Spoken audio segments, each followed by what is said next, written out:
Dear students, welcome back to the Geography series. In my last episode, I have discussed about the resources and environment interface. The interrelationships between resources and environment were brought into notice.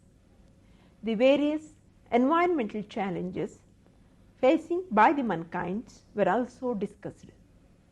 The important aspects of the environment is that due to continuous extraction of resources, environmental degradation has occurred and that has adversely affected the poor who depend upon the resources of their immediate surroundings. Dear students, in this module, we are going to discuss about the classification of resources.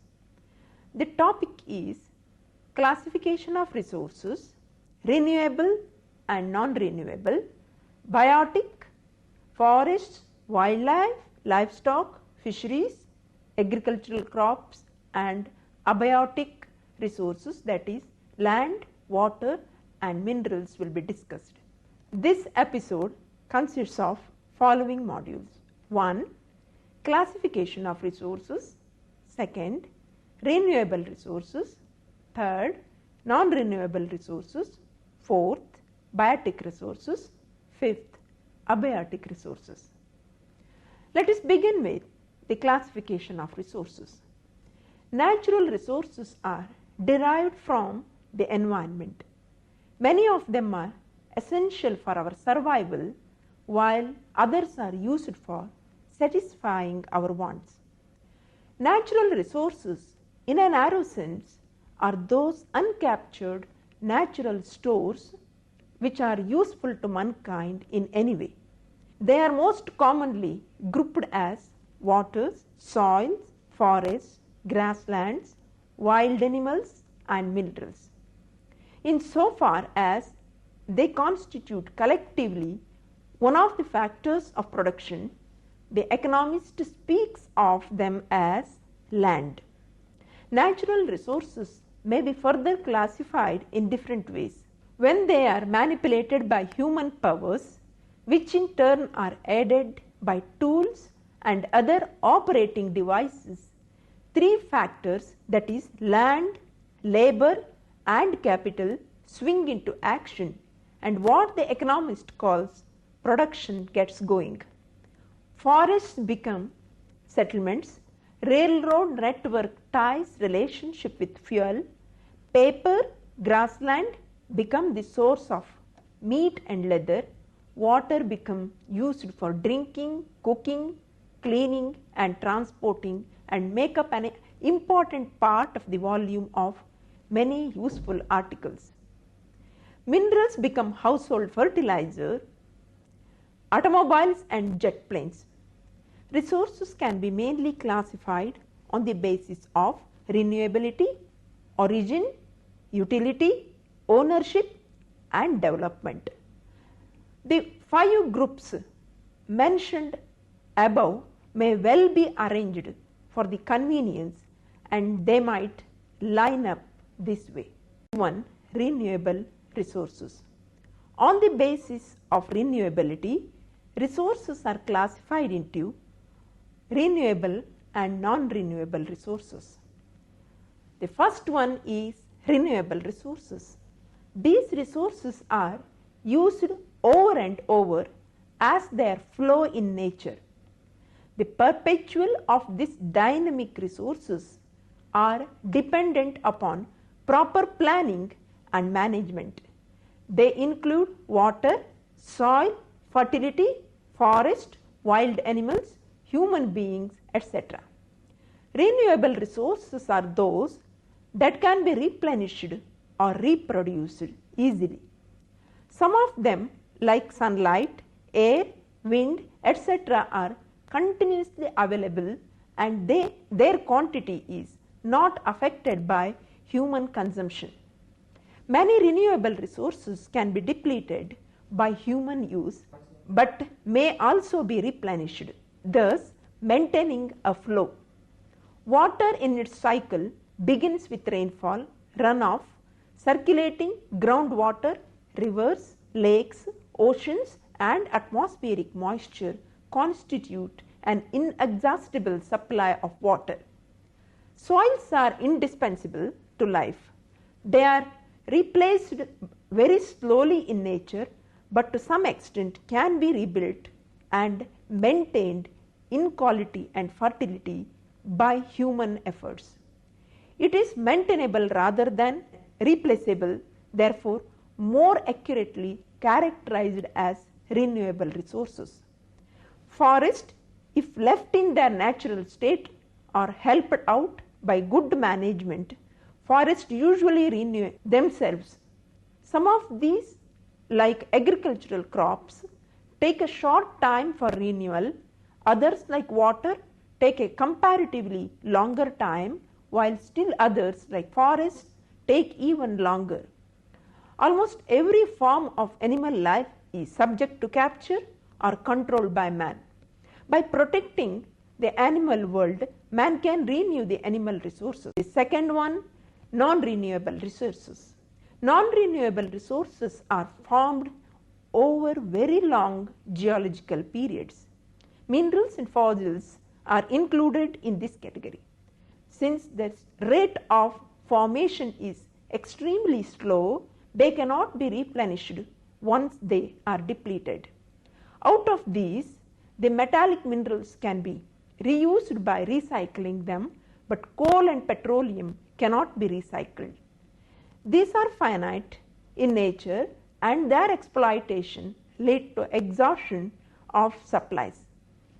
There is no hope for replacement of the materials. They include minerals, fossil fuels, species of wildlife, etc. However, the forests and soil, if left to nature, are renewable, but if used carelessly, they can be destroyed due to deforestation and soil erosion. The natural resources conservation started mainly for the non-renewable resources.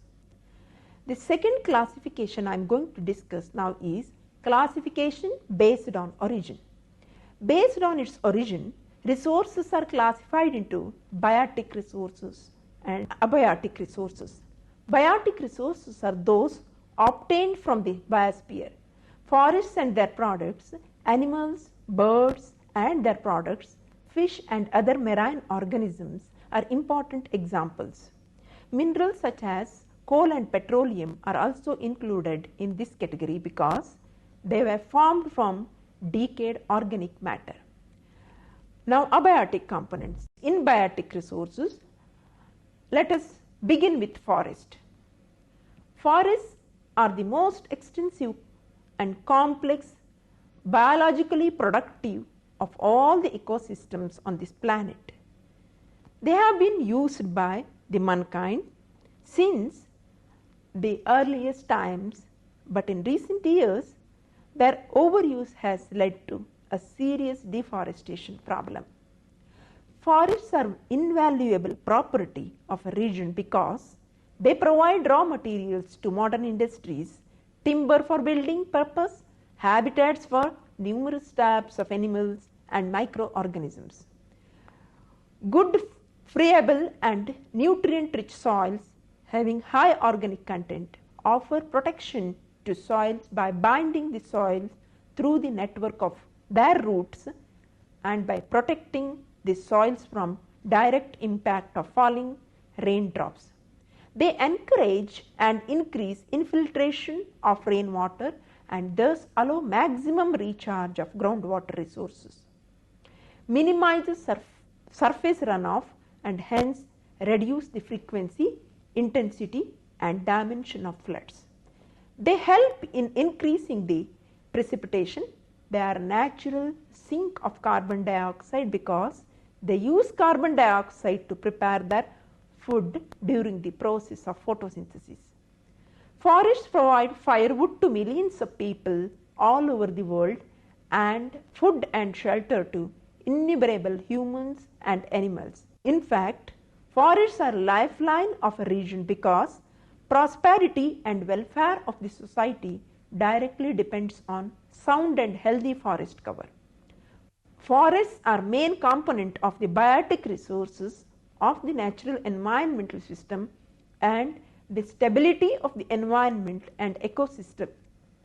Ecological balance largely depend on the status of the forests of the region.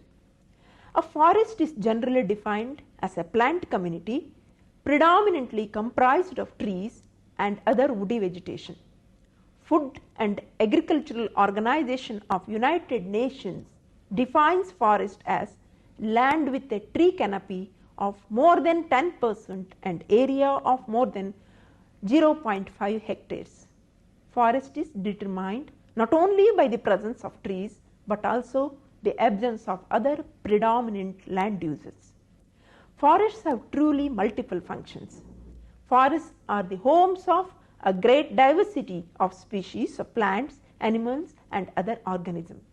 Many agricultural plants and domesticated animal species originate in wild relatives which still inhabit forest lands.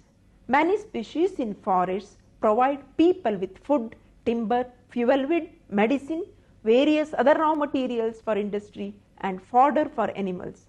In addition to these direct socio-economic inputs, forests and forest land perform a variety of complex ecological services such as oxygen production, carbon dioxide, fluxation, minerals and water cycle, soil and water production, climate regulation and so on.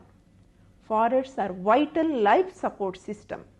They create conditions necessary for life by cycling of gases and water between air and soil.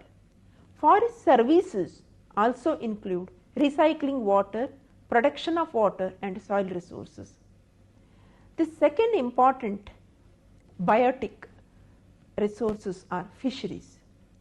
Fishing is the harvesting of fish and other marine animals from the oceans and inland waters to provide food for humans. Fish can be processed to make fish meal and to make oils, glues, fertilizers and drugs.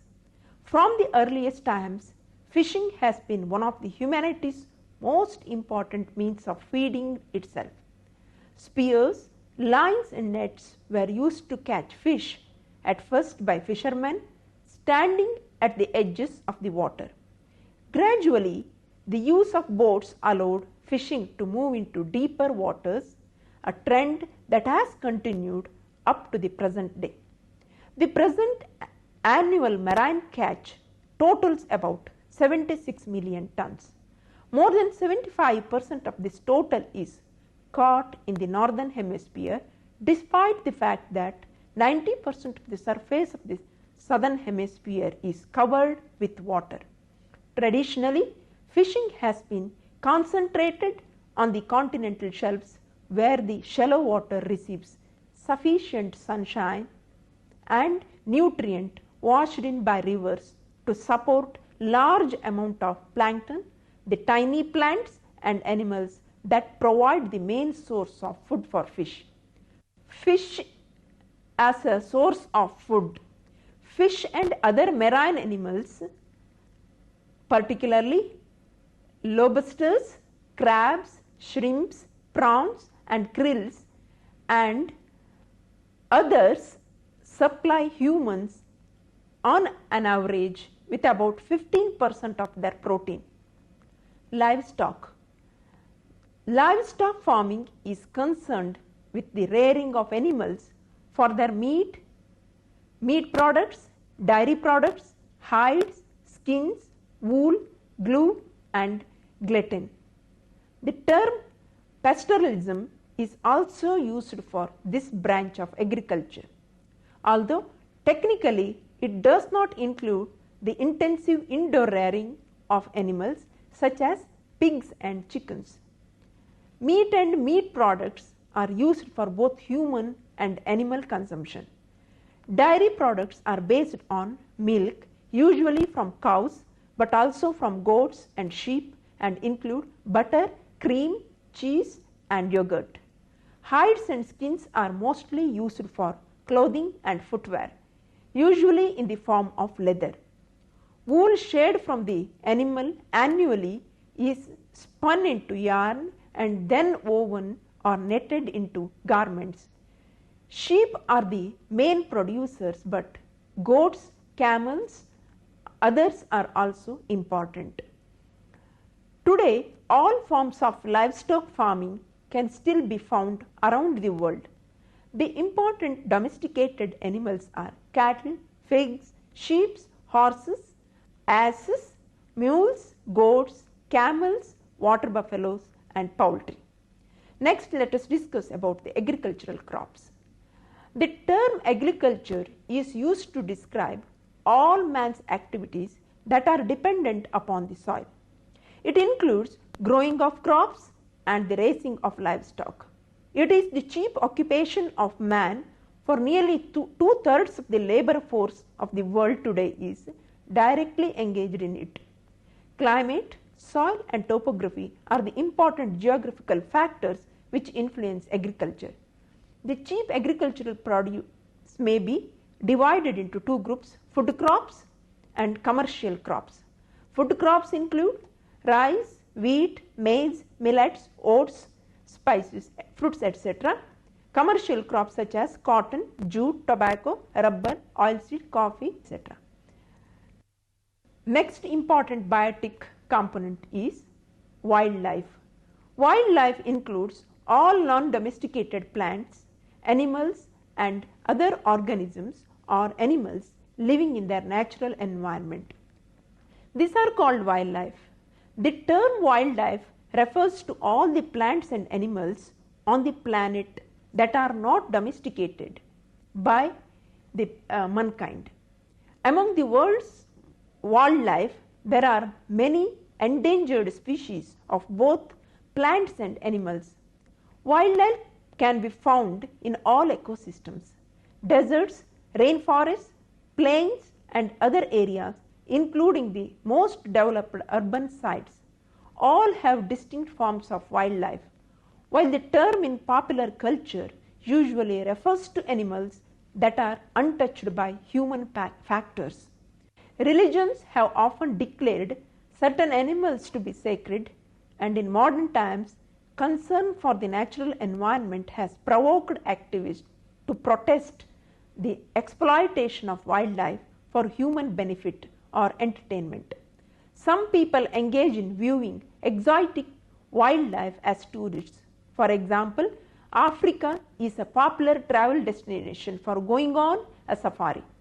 Protecting wildlife is very important to the future of the environment, and there are many wildlife organizations devoted to that protection. Next important component is land. The land is an important component of the biosphere. The lithospheric component consists of elements, minerals, rocks, micro landforms and meso landforms.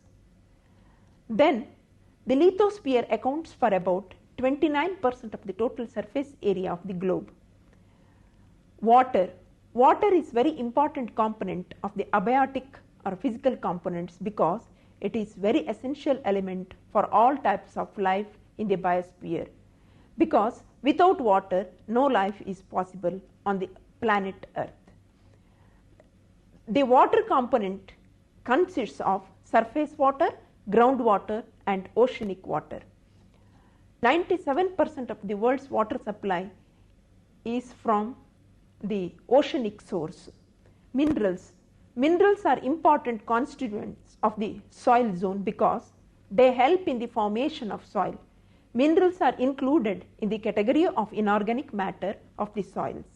It may be stated that soils are formed due to weathering of parent rocks, but it is not always necessary that the mineral composition of a particular soil resting over a parent rock. The important minerals of the soil zone are olivine, augite, hornblende, biotite, potash, feldspar, muscovite and quartz. Let me conclude my episode like this.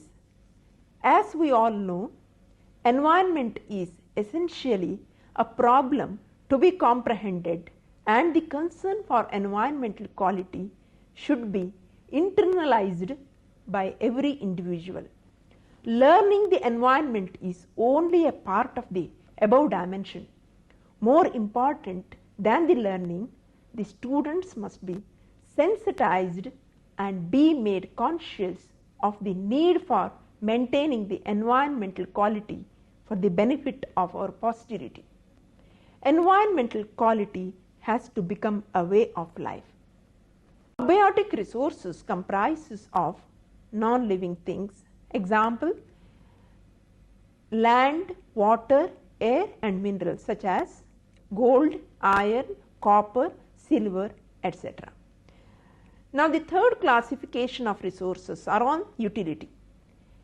On the basis of utility, resources are classified into energy resources. Energy is the primary and most universal measures of all kinds of work by human beings and nature.